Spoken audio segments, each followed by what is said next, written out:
Hello dear student. तो जैसे कि आपको स्क्रीन पर दिखाई दे रहा है, आज हम अजैक्स वैट फर्नेस के बारे में बात करेंगे। ठीक है, तो हम आज ये भी एक इंडक्शन हीटिंग का ही एक टाइप होता है। इसको हम generally vertical core type induction furnace के नाम से भी जानते हैं। ठीक है, जो एजेक्स वैट फर्नेस होता है इसको हम vertical core type induction furnace के नाम से भी जानते हैं। तो इस वीडियो लेक्चर में हम एजेक्स वैट फर्नेस के विभिन्न टॉपिक्स के बारे में देखेंगे।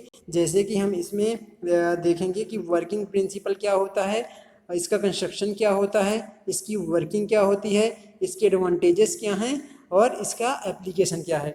तो हम इन्हीं जो 5 टॉपिक्स हैं इस स्क्रीन पर जो दिखाई दे रहे हैं, working principle, construction, working advantages और एप्लीकेशंस के बारे में हम बात करेंगे। ठीक है, सभी को आई थिंक क्लियर होगा। तो चलिए हम इसका वीडियो लेक्चर स्टार्ट करते हैं। तो पहले हम इसका वर्किंग प्रिंसिपल देखेंगे। तो जैसा कि आपको स्क्रीन पर एजेक्स वैट फर्नेस टाइप का सर्किट डायग्राम, इसका जो डायग्राम है वो दिखाया गया है। ठीक है, तो हम इसके सबसे पहले हम बात करेंगे इसके वर्किंग प्रिंसिपल पे। ठीक है, वर्किंग प्रिंसिपल पे तो इसमें देखिए लिखा है यह फर्नेस विद्युत चुम्बकीय प्रेरण के सिद्धांत पे काम करता है। तो जैसे कि पता है आप सभी को, जो हमारा ट्रांसफार्मर भी होता है वो भी इलेक्ट्रोमैग्नेटिक इंडक्शन के प्रिंसिपल पे वर्क करता है। तो उसी प्रकार से ये भी उसी के प्रिंसिपल पे वर्क करता है। ये विद्युत चुम्बकीय प्रेरण के सिद्धांत पे वर्क करता है। तो जैसे आपको पता है एक ट्रांसफार्मर जैसे होता है, ट्रांसफार्मर होता है तो ट्रांसफार्मर का जो सेल टाइप का ट्रांसफार्मर होता है, सेल टाइप का ट्रांसफार्मर आपको पता होगा, कुछ इस प्रकार से सेल टाइप का ट्रांसफार्मर होता है। इसमें एक मिडिल वाली लिम्ब होती है, इसमें प्राइमरी और सेकेंडरी वाइंडिंग, सभी प्रकार की वाइंडिंग इसमें मतलब प्राइमरी और सेकेंडरी वाइंडिंग एक ही लिम्ब पर कर दी जाती है। ठीक है, और इसमें क्या होता है कि हम प्राइमरी वाइंडिंग में जो इसका प्रिंसिपल है, हम प्राइमरी वाइंडिंग में एसी सप्लाई देते हैं तो सेकेंडरी में भी ईएमएफ इंड्यूस्ड हो जाता है। ठीक है, तो ये विद्युत चुम्बकीय प्रेरण के प्रिंसिपल के सिद्धांत पे वर्क करता है। उस प्रिंसिपल के कारण ऐसा होता है। ठीक है, हम प्राइमरी में इलेक्ट्रिक सप्लाई, एसी सप्लाई देते हैं तो सेकेंडरी में ईएमएफ इंड्यूस्ड हो जाता है। ये विद्युत चुम्बकीय प्रेरण के कारण उत्पन्न होता है। ठीक है, फिर यदि हम इसके कंस्ट्रक्शन के बारे में बात करें, कंस्ट्रक्शन तो इसकी बनावट कुछ इस प्रकार से है। इसमें आप पहला पॉइंट देखेंगे, इसमें एक हॉरिजेंटल आयरन कोर होती है जो सेल टाइप ट्रांसफार्मर के समान होती है। तो यहाँ पर आप देखो, मैंने थोड़ी देर पहले ही आपको सेल टाइप ट्रांसफार्मर के लिए बताया। तो यहाँ पर ये जो कोर है, ये हॉरिजेंटल कोर, ये जो होती है ये सेल टाइप ट्रांसफार्मर की तरह होते हैं। ठीक है, फिर इसके बाद में हम देखेंगे इसमें सेंट्रल कोर क्रूसिबल से होकर गुजरती है। ठीक है, जो इसकी सेंट्रल कोर होती है, इसकी जो सेंट्रल कोर होती है वो क्रूसिबल की, ये क्रूसिबल होता है, जो ये वाला भाग आपको है, ये वाला जो भाग है ये क्रूसिबल है। तो इसकी जो सेंट्रल कोर होती है, इसकी जो सेंट्रल कोर होती है ये क्रूसिबल से होकर गुजरती है। ठीक है, और इसकी मिडिल जो लिम्ब है इसमें प्राइमरी वाइंडिंग होती है। इसकी जो एक मिडिल लिम्ब है, जो यहाँ पर एक मिडिल लिम्ब होती है, यहाँ पर आपको दिखाई दे रहा होगा, ये जो मैंने अभी आपको दिखाया हूँ, इसको देखेंगे आप, ये जो है यहाँ पर ये प्राइमरी वाइंडिंग होती है, एक मिडिल लिम्ब है, इसमें हम प्राइमरी वाइंडिंग को कर देते हैं। ठीक है, फिर इसके बाद हम देखेंगे 4th नंबर, इसकी सेकेंडरी वाइंडिंग क्रूसिबल से होकर जाती है। जो इसकी सेकेंडरी वाइंडिंग है, देखो यहाँ पर ये बताया गया है ये सेकेंडरी वाइंडिंग है, तो ये सेकेंडरी वाइंडिंग यहाँ क्रूसिबल से होकर है, इस तरह से कुछ इस तरह से जुड़ी हुई होती है। ठीक है, तो ये सेकेंडरी वाइंडिंग इसकी क्रूसिबल से जुड़ी होती है, जो जनरली वी शेप की तरह होती है, वी शेप होती है। ठीक है, कुछ इस तरह से इसमें जो सेकेंडरी वाइंडिंग होती है कुछ इस तरह से लिम्ब में जुड़ी होती है। ठीक है, फिर इसके बाद में देखेंगे 5th, यह प्राइमरी वाइंडिंग के चारों ओर होती है। तो ये प्राइमरी वाइंडिंग है, यहाँ पर इसके चारों ओर हमारी सेकेंडरी वाइंडिंग होती है। ठीक है, जो क्रूसिबल से जुड़ी होती है, जहाँ पर हम चार्ज को स्टोर करते हैं। जो हमारा क्रूसिबल होता है वहाँ पर चार्ज भरा होता है, वहाँ पर चार्ज भरा होता है या ऐसा मटेरियल भरा होता है जिसको हमें मेल्ट करना होता है, जहाँ पर हमें हीट प्राप्त करना होता है।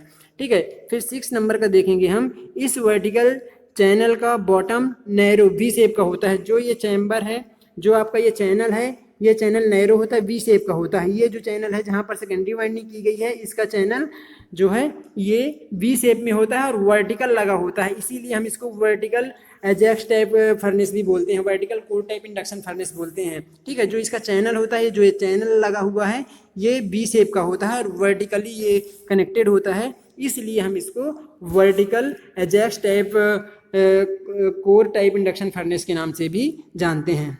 ठीक है, फिर इस फर्नेस का जो शेप होता है ये हैवी स्टील से बना होता है। जो ये हमारा फर्नेस बना है ये हैवी स्टील का बना होता है।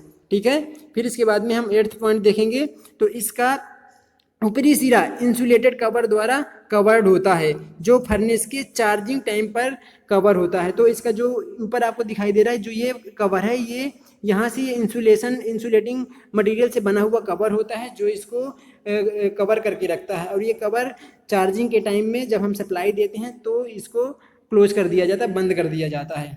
ठीक है, फिर इसके बाद में आपका नेक्स्ट पॉइंट है, इसके आउटलेट के द्वारा मोल्टन मेटल प्राप्त होता है। ठीक है, तो हम इसके बाद हम पिघला हुआ मेटल को प्राप्त कर लेते हैं।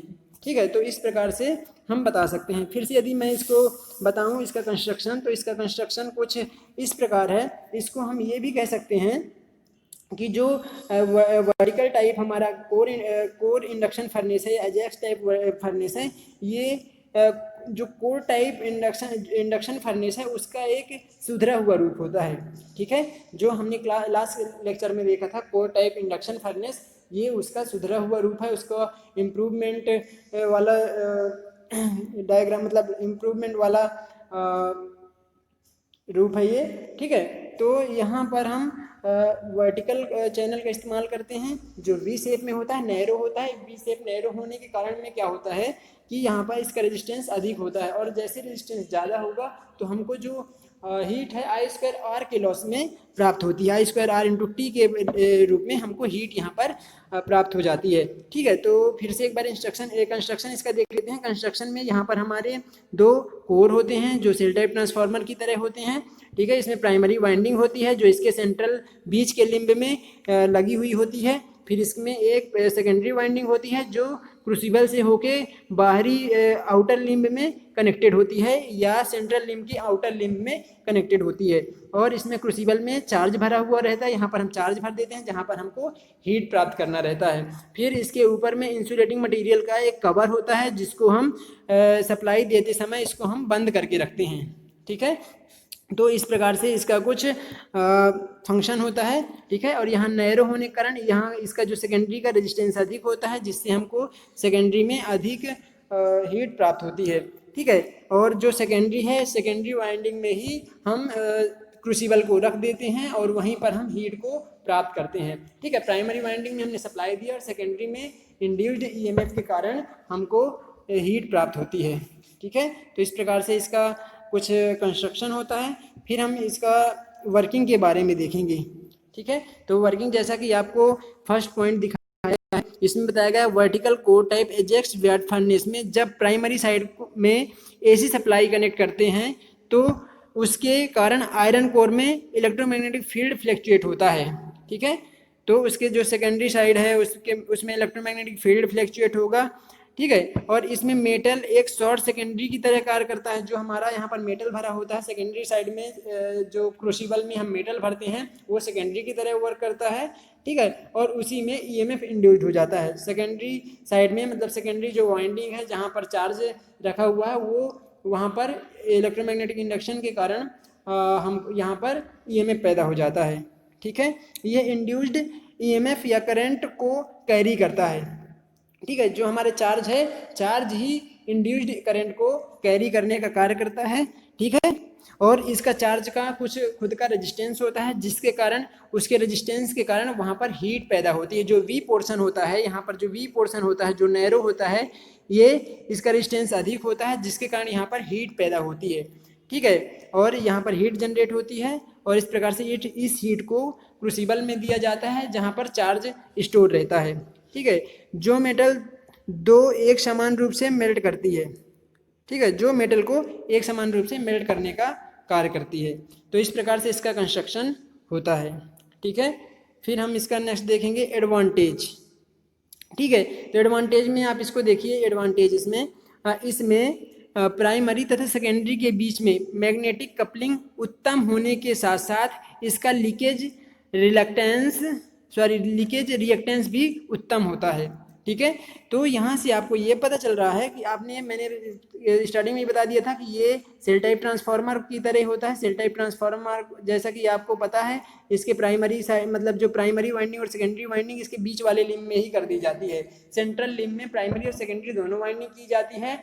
और आपको पता है कि जो सेल टाइप ट्रांसफार्मर होता है इसमें लीकेज रिएक्टेंस नहीं होता है, क्योंकि ये सेंट्रल में होता है। इसका जो फ्लक्स है वो बाहर लीकेज नहीं हो पाता है।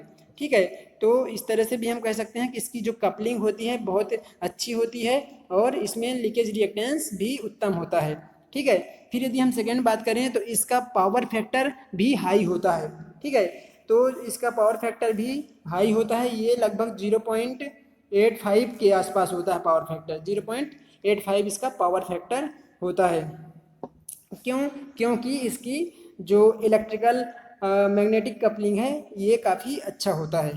ठीक है, फिर इसका जो वी पोर्शन है अधिक नैरो होने के कारण हमको अधिक रेजिस्टेंस प्राप्त होता है। इसका वी पोर्शन नैरो होने के कारण हमको अधिक इसमें रेजिस्टेंस प्राप्त होता है। ठीक है, फिर यदि हम एप्लीकेशन की बात करें तो इस फर्नेस का use generally brass, zinc, metal तथा अन्य फेरस मेटल की रिफाइनिंग और मेल्टिंग के लिए इस्तेमाल करते हैं।